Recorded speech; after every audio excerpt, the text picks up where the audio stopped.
Hello, everybody, and welcome back to Tackling Basketball. I am Jonathan. And I am Evan. And this week, we are going to get started by talking about a couple of teams or players that we think had a really good week, or the GOAT of the week, and then a couple of teams or players that we thought had a really bad week, or the Dick of the week. Evan, let's go ahead and get started with you. Who was the GOAT of this last week? Obviously, I got to be a complete homer here as a Trailblazers fan. Damian Lillard. I mean, holy crap. 71 points in the game. Only the 8th player in NBA history to drop 70-plus. And he made it look effortless, was very efficient. His true shooting percentage was in the 80s. Just absolutely wild. And like he said after the game, I think he's kind of mentally realizing that in order for this Portland team to make the postseason, he's got to carry it on his back, and he is doing exactly that. So, pretty. I mean, what did I tell you last week? He will carry them on his spine until his spine is broken. Yeah, and we're seeing that right now. Yeah, we're seeing that right now, and unfortunately, that usually means by the time they get into the postseason, he's worn out, and that has been in the past. I personally think a big reason why he has maybe not had the postseason performances that many people would expect is because he's just so damn worn out, because he has to score 30 points per game in order to make it to the postseason. Yeah, there's something to be said for having a team around you to be able to build up that gap and not have to use all of your energy at the end of the regular season. Because, I mean, the postseason is often determined by the star players, but if they get there worn to pieces because they had to make it like scrap to get into the play-in tournament, it's going to be a tough time. Yeah, absolutely. All right, who is your GOAT of the week? Well, I'm going with a team that actually hasn't really done anything yet other than sort of made a decision or announced a decision, which is the Bears are planning on entertaining the idea of trading the first overall draft pick, which, I mean, we have seen the kinds of hauls that teams are willing to give in order to move up for a franchise quarterback or even a Trey Lance. And that news is starting to come out that a lot of teams are interested in trading up so that they can secure Bryce Young, maybe jump in front of the Texans in order to do so. That's only going to drive the stock of that pick way up. The Bears don't really need the 101 right now. They need a lot of volume at a lot of different positions. Yeah. And if they can get 2-3 first-round picks because someone really wants Bryce Young, then they are going to be really well set up for the future. And it's just really good news for them that a lot of teams are maybe going to give them that chance. Yeah, absolutely. It'll be interesting in the coming weeks here to see who's going to go up and grab it. I'm going to find it very funny if the Houston Texans feel the need to do it after completely getting the first-round pick in the last week of the season. Yeah, so on to the Dick. So who is your Dick of the week, Evan? I'm going with Houston Rockets coach Stephen Silas, and yes, I am picking my GOAT and Dick from the exact same game. But I think at this point, everyone is well aware Stephen Silas should be let go by the Houston Rockets. I know they have a very young team, but just don't seem to have any offensive identity or defensive identity. Their defense is god-awful. It's horrible. And then his post-game presser talking about how he took Şengün out because he wasn't doing great in the pick and roll is, yes, it's a true remark, but it just seems very odd and stupid to me that in a game you're already losing, you take a guy out and remove him from getting minutes that he probably needs to continue to develop. And just looking on Twitter, I've seen a lot of Rockets fans saying that they're sick and tired of this guy at this point. So I don't think Steven lasts a whole lot longer, which I feel bad. I don't usually actively root for people to lose their jobs, but at this point in time, I think it's time for Steven to go. Yeah, I mean, when you're a team like the Rockets and you are trying to build up young talent, you really need a guy who is good at bringing out the best in your young talent and developing them and that coach may not be the same coach that'll eventually lead you to a championship, but I'm not sure Steven Silas is either of those kinds of coaches. Yeah, exactly. So it might be time to change it up. Exactly. Yeah, for my dick of the week, I'm going with another team, not an individual, the Dallas Mavericks. And they have been struggling since the addition of Kyrie Irving. They were sort of hoping it would vault them to the next level, and it's not too late for that to happen by any means, but he is a unique archetype of a player that I had some doubts about how well he would fit next to a Luka Doncic, given that they're both very ball-dominant guys. And I mean, we're seeing both players continue to put up really good individual stat lines, and also both players sort of failing to play well off of each other. And that really came to a head yesterday when the Lakers completed the largest comeback of this NBA regular season to defeat the Dallas Mavericks. And I mean, the Mavericks are going to need to figure out this new team build quickly if they don't want to start sliding.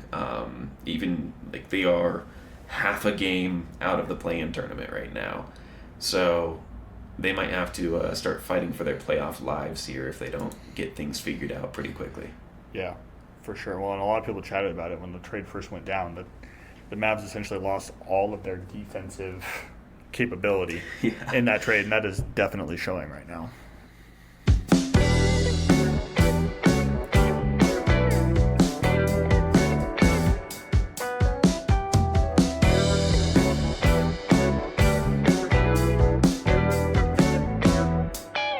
All right, let's move on to a new segment that we're calling Your Rankings Are Wrong. In this segment, we're going to be analyzing several different power rankings that we find across the internet. This week, we're doing the ESPN NFL early power rankings for 2023, and just trying to figure out which teams we think that they rated too highly and which teams we think that they rated too poorly. So let's go ahead and get it started with you, Evan. You have the highest ranked team to complain about out of the two of us. So why don't you go ahead and talk about Dallas? Yeah, talk about Dallas. Dallas at 6 drives me nuts. I don't understand why people continue to give them the benefit of the doubt. I don't understand why people continue to believe that Dak Prescott can lead a team to the promised land, because it just hasn't happened. And I don't know what else Dak needs around him. I don't know how much better their roster can really get, because they do have a phenomenal roster, but it's just never come together. I mean, they have Micah Parsons, CeeDee Lamb, Dak is decent, Ezekiel Elliott, Tony Pollard. They have plenty of weapons, and they just can't make it happen. So in my mind, they should be top 10, but 6 is just too high. I see them more at like 9 or 10. Yeah, that's fair. Why don't you go ahead and rebound with the actual team that was the highest ranked that either was complained about, but I skipped San Francisco.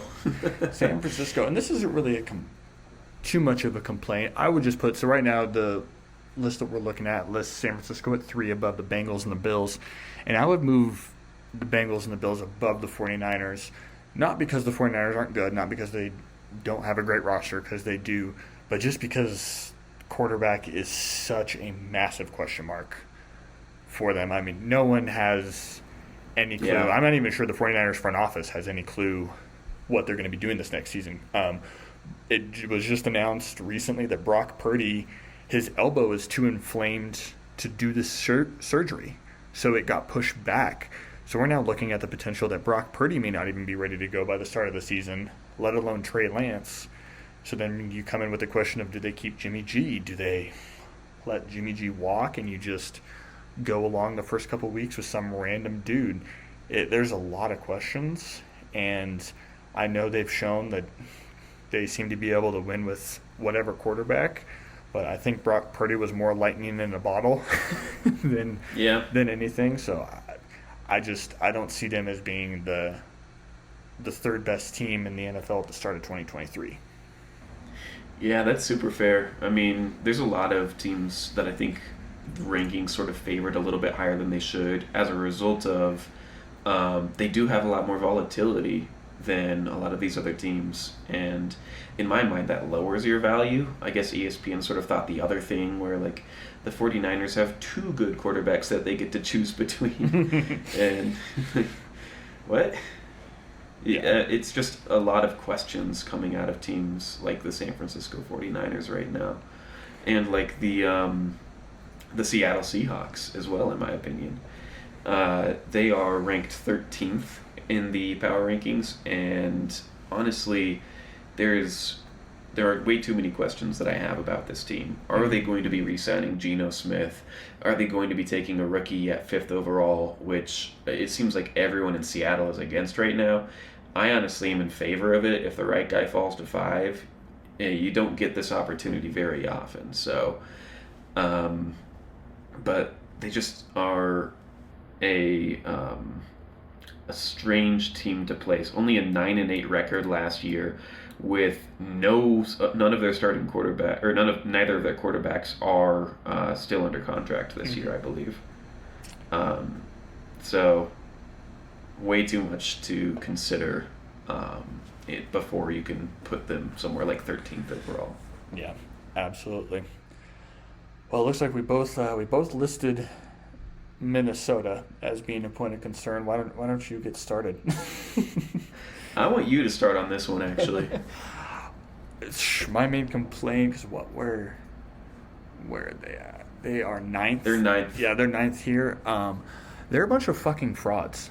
Probably the most fraudulent team. I know they won 13 games, but I don't think there's anybody that's going to come out and say that they really deserve 13 wins. There were probably 4, 5, maybe 6 games that could have easily gone the other way that they barely escaped with their lives. And oftentimes those teams were not great teams. So I don't see them being able to recreate what they did this season. I think they're going to fall off quite a bit. I also think you have the Lions, who are now up and coming and are not going to be as easy to beat. Who knows? The Bears could be the same way. Probably won't be as good, but I don't think the Bears are going to be quite as much of a walk in the park this next season. We'll see about Green Bay. That's a discussion for later. But, I think Minnesota should be down somewhere in the teens. So, I think that Minnesota might be ranked too low, actually. And ooh, interesting. Yeah, I think it's become really popular to sort of hate on the Vikings and call them out as a fraudulent team. But, I mean, they've proven with like coaching and with quarterback play and just the team chemistry, they are able to win close games, which, coming from a Broncos fan who we've lost every single close game over the last 3 years, winning in close games is not a fluke. It comes down to your ability to be well coached, to be put together solid chemistry, and that's only growing between Kirk Cousins and Justin Jefferson. Their defense is coming together as a unit, and like you said, 13 wins is really high expectations. There were 7 teams in the NFL last year that got to 12 wins, and I'm not sure if the Vikings will be able to get to 13 or 12 again, but I mean, there's a decent gap between even 12 win teams, and then no team had 11 wins. There were 2 teams with 10 wins. Yeah. I think that the Vikings can easily get at least 10 wins and set themselves up for success. I'm also reading this ESPN power ranking, and it says an atypical combination of big cap numbers. That's correct. Expiring contracts, not really true. They have I looked it up earlier. They are losing the 5th least amount of cap space in free agents. So all of their important players, or at least the players that were being paid as if they were important, are still on the team. They're losing an aging Dalvin Tomlinson, a very aging Patrick Peterson, Irv Smith, the tight end, who I do like. let's see, Olabisi Johnson, their young wide receiver, who is better than his cap number, but I mean, there's no one on here that really changes their outlook, and I think that they are able to field a very similar team next year, and that consistency will only continue to help them, especially in close games. Gotcha. Well, I guess we'll have to check back in at the end of next season and see who was right and who was wrong. So then we once again, our last ones are both the Raiders. Do you want me to start with this one or you? No, I'll go. We agree on this one. They are. ESPN has the Raiders ranked 21 out of 32, and that is too damn high. They have, in my mind, one of the worst head coaches in the NFL. After the whole fiasco of McDaniel with the Broncos, I don't know how he got another job, to be perfectly honest, and I don't know how he didn't get fired after this first season in which you trade for Devontae Adams, arguably the best wide receiver in the game, and your offense is garbage. I know Derek Carr is not a Hall of Fame caliber quarterback. He's not fantastic, but he is 100% capable of leading an offense much better than that, especially with Devontae Adams. So I think Raiders at 21. Especially with the AFC West continuing to get better. Realistically, the Chargers now with Kellen Moore as their offensive coordinator should be better this next year. Fingers crossed the Broncos with Sean Payton and whoever he hires as his coordinators will be able to fix Russ and be better this next year. So I think there's a very real possibility the Raiders go 0-6 in division, and then I hope so. we'll see elsewhere. But I think the Raiders should be down. 28, 29, somewhere in there. Yeah. I mean, this is another weird scenario where ESPN kind of gave them props for their volatility. They're like, oh, Derek Carr is on his way out. This is great news because Jimmy Garoppolo is available. Jared Stidham is available. They have a draft pick that they're going to be acquiring from Derek Carr. They could get Aaron Rodgers, yeah. They could get Aaron Rodgers. And all of these things are technically true. None of them are very likely, though, and we're just left in this weird sort of limbo for them. Meanwhile, you have other teams that, I didn't include them in my list, but the Denver Broncos, we're a little volatile right now. We're changing complete systems, complete coaching staff, and they, fell in the rankings since last time because of volatility again. I think ESPN just can't make up their minds on what to do when they aren't sure about a team, and the Raiders are clear evidence of that here. Yeah, for sure. But then outside of that, surprisingly, I'm usually one to quickly knock ESPN rankings. Outside of that, their list is pretty solid to me. Houston Texans absolutely deserve to be last. I think they might be power ranked 32nd for the next 2 or 3 years. I was honestly kind of surprised to see them rank the Cardinals at 31, but it made me very happy because I think that is the right move with a new head coach coming in, Kyler Murray rehabbing his knee and potentially being out for a while. It looks like they may have to trade DeAndre Hopkins because he seems to want out. So, yeah. Yeah. Yeah, the Cardinals are going to be an interesting team. I really don't know what to think of them either. It depends a lot, I think, on when Kyler Murray can come back and what they're going to do at coaching staff. So, a lot of questions there, which kind of makes me okay with them being ranked a little lower. For sure.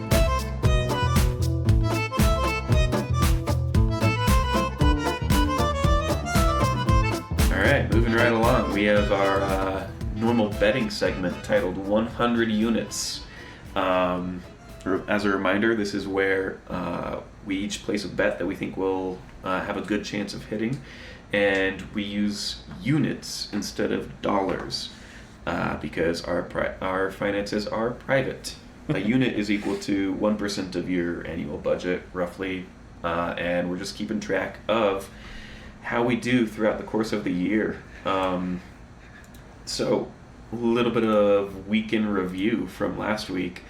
We each placed two slightly smaller bets and two larger bets that won't be resolved into next Super Bowl. You can check out last week's podcast to know what those were.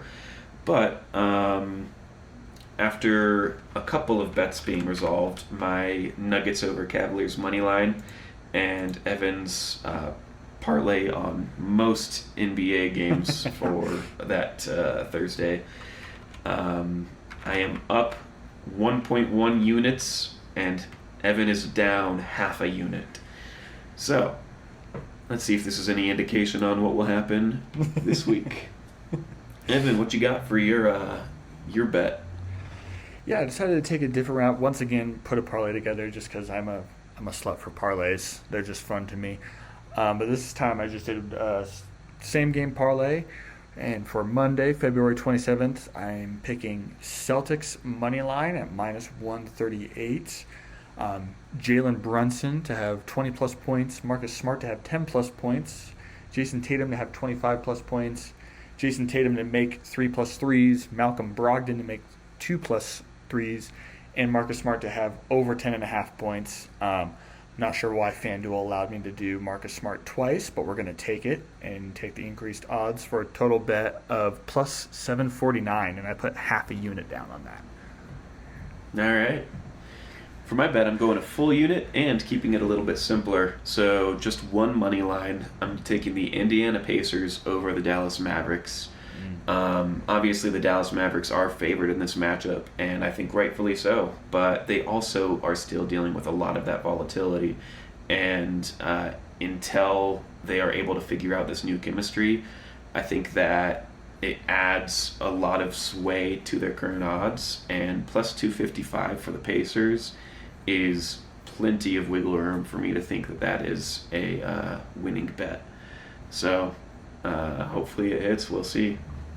Yeah, I'm hoping to break even here and get back to neutral money lost on the season. Oh, you wouldn't just break even with this parlay; you would take the lead. And that's kind of going to be the theme. I think is I'm going to be placing these smaller bets and winning more of them, and then you're just going to hit once and then win everything. But transitioning a little bit, we also do a bigger parlay that we like to call 10,000 to 1, because if someone gives you 10,000 to 1 odds on anything, you take it. So, Evan, what is your big parlay for the week? Yeah, so I decided to go in and pick all men's college basketball games. I will preface this with I know barely anything about men's college basketball. So when it comes to these bets, take my advice or the parlays I'm putting together with very little credence. But I'm picking Florida State money line, Weber State money line, West Virginia money line, Wyoming money line, and Montana State money line. The biggest game of that one is Florida State against UNC, which would be a massive upset. So that is, of course, increasing the odds quite a bit. But the total odds for this parlay are plus 12,438. Yeah, that's a big one. And honestly, I don't know much about the college basketball landscape this year either. So, great bet, excellent bet. How many units on this one, Evan? I did half a unit on that one as well. All right. For my 10,001 odds, I also went college basketball just to stick with the theme. And I also picked a team beating UNC, except this UNC is the University of Northern Colorado. The UNC that everybody truly cares about. Oh, for sure. So Idaho State over UNC money line, tied at the first half, which is always a fun one to throw in there because it never happens. You lose your parlay immediately and then regret it because everything else hit. And then I have the total score of the first half under 69.5 points because obviously I know these two teams very well and they both play incredible defense. I don't know them. And then Idaho, their total score being under 71.5. So that all in is for plus 16,420, which is just a nice number. And I'm also just going half a unit on this. I know nothing. Maybe when the NFL comes back, I'll put on bigger same game parlays. But for now, it's all just shots in the dark. We'll start making bigger bets, especially the tough part with, when it comes to the NBA and betting is you can only bet essentially same day or 1 day out, which stinks a little bit because, when we're recording day of, if neither of our favorite teams are playing, we don't know a whole lot about the team we're betting on. So, hey, speak for yourself there. I follow the NBA enough, just not NCAA basketball. Until March Madness, then I will spend like 5 hours studying every single team because my bracket must win. Yes. Which it won't, but it must.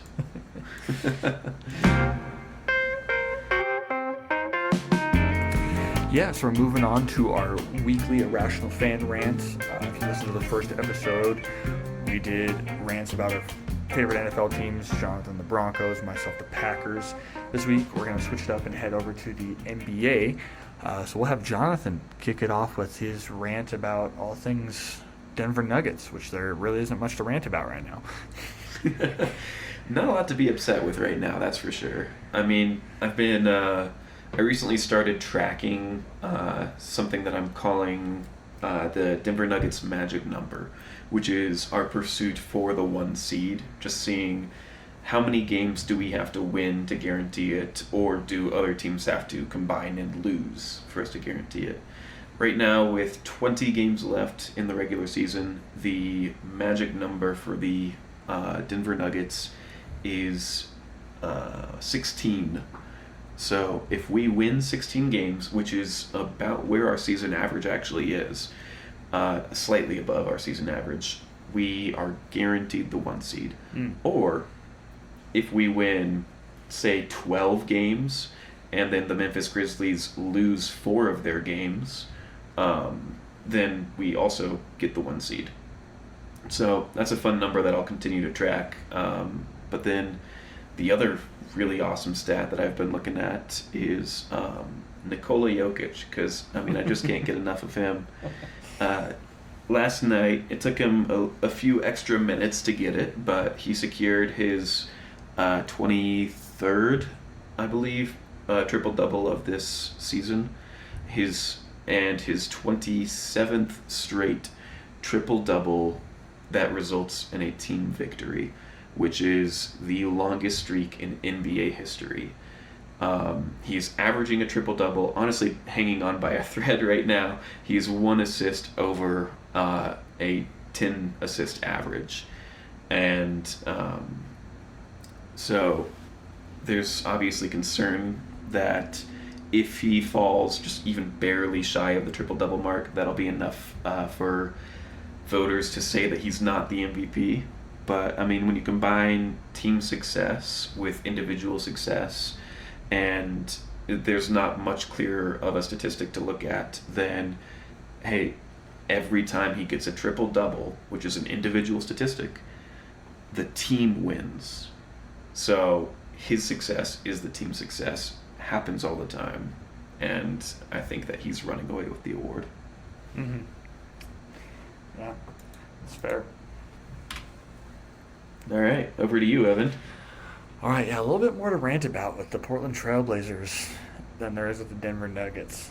So the Blazers are at a very interesting point with their franchise. I was kind of trying to formulate this whole rant in my head earlier. I was thinking fork in the road, but it's really more of a trident in the road, because they kind of have 3 avenues. One, they can essentially just keep doing exactly what they're doing, and the Blazers can stay in purgatory from now until Dame retires, I guess, of being a fringe playoff team, likely in the play-in or the 6 and the 5 seed with Dame each and every game having to carry the franchise on his freaking back. So that's one avenue that they can do, and so far, kind of with the way that they've been operating with the front office, that looks like the avenue that they're wanting to take. which I sure hope not.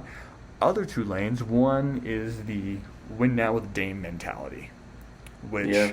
if that becomes the mentality, that's what you need to do. You need to go out, this offseason, there's a lot of good free agents available. I know it's Portland, small market, not exactly the most appealing place to come, but you need to go out and try and convince a Klay Thompson to come to Portland, because Dame needs an all-star running mate.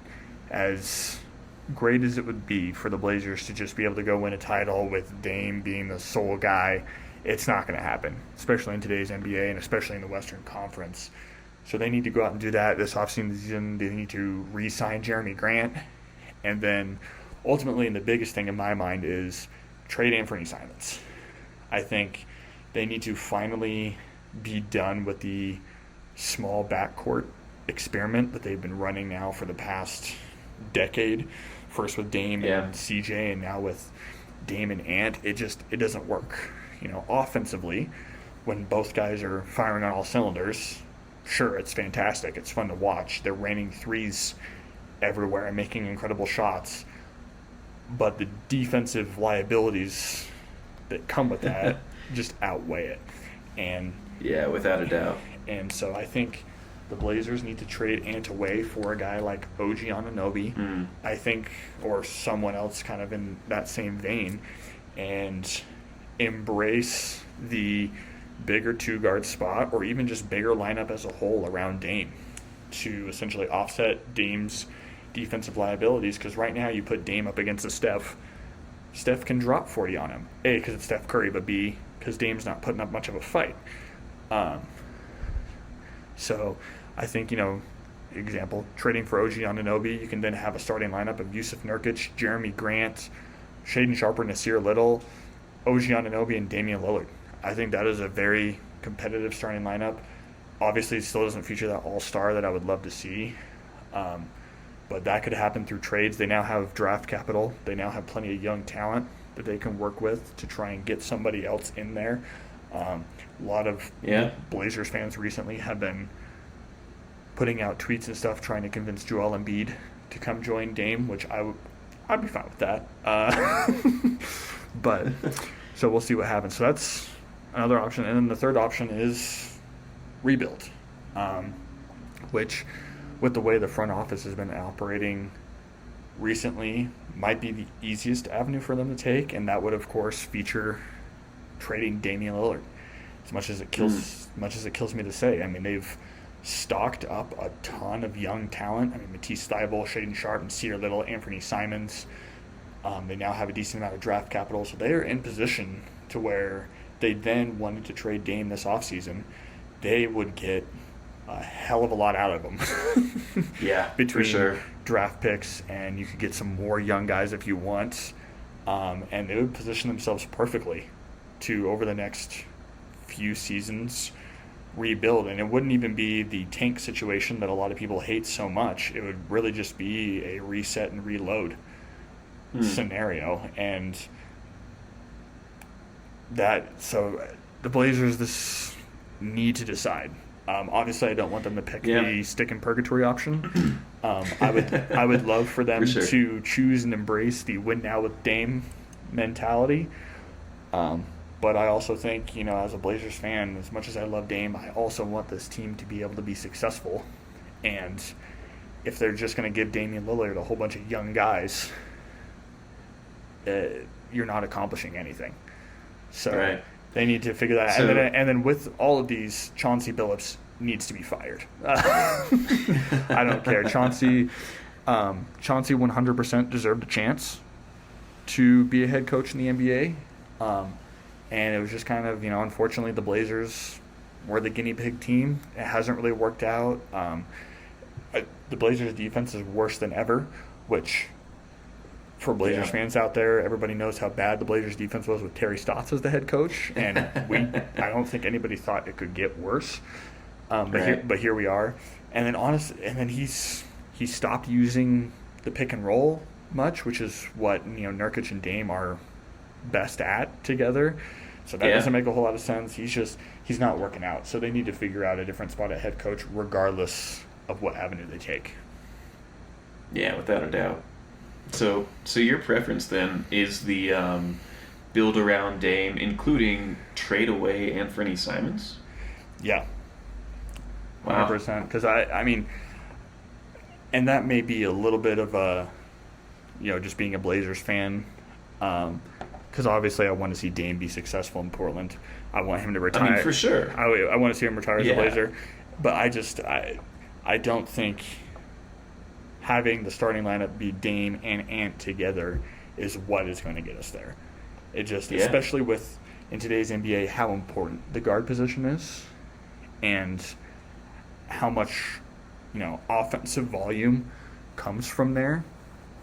There are so many teams out there that have very good two guards, and when you're giving up a ton of points at the point guard because Dame can't play great defense, and giving up a ton of points at the two guard because Ant plays even worse defense, it's just not an equation that leads to success. Yeah, I like it. I feel like a lot of Trailblazers fans might disagree on trading Ant, just because he is your young star right now. He's like your bright future, but at the same time, your bright future won't include Damian Lillard if it's very far in the future. Yeah. So exactly. I am 100% with you on that. It's just a little surprising to hear you say. Yeah, I mean, it took me a while to mentally come to that conclusion because I don't think that long ago I was of the mindset of like, oh no, we can do it with Ant and Dame. But I just think, especially when you just look back at the decade long of CJ plus Dame, and in my mind, I mean, Ant is great and all, but he hasn't reached CJ McCollum level yet. And if we couldn't do it with Dame and CJ together, when Dame was younger, although Dame looks like he's getting better at 32 years old, which is wild, but but they need to do something different, and especially when you're in the Western Conference and you have the Suns who are now freaking stacked and scary. You have the Mavericks who, while they haven't figured it out quite yet, definitely have the potential, especially if you give them an off season to kind of reshore up their bench that they traded away. The Nuggets, of course, who are the moniker for farm-raised talent, especially when it comes to Jokic, because he's literally a farm boy. But, I mean, there's just a lot of stiff competition there. And if the Blazers were in the East, you can maybe do it. You still wouldn't be able to win a title because you'd have to face a West team eventually. But right now, with the way their team is set up, they're going to be a play-in team almost every single year, or a 6th and 5th seed, where they may be able to go and win, a first-round series against somebody. But then after that, and again, like we talked about earlier, by the time it hits the postseason, Dame is just tired. I mean, he spends an entire season having to put up 30, 40, 50 points a game just to win a regular season game. And so by the time he hits the postseason, his body is just done, especially because he's not like a lot of superstars in the NBA today who take rest days. That's not really something he does. And he often plays through injuries when he probably shouldn't. So he winds up usually playing, 65 to 70 games in a season of 100% effort 100% of the time. Yeah. And at this point, he just needs a running mate that can take some of that load, that can help with this team in the shape, and finally lead the Blazers after, 40-something years? No, we're at almost at 50 years now of them not winning a title. Well, I think that's all that we have on our list of talking points for the day. So, Evan, you want to go ahead and wrap us up? Yeah, well, thanks everybody for listening. Next week, we are hoping at some point here to get ESPN NBA rankings so we can once again tear ESPN apart. And look forward to talking at y'all again.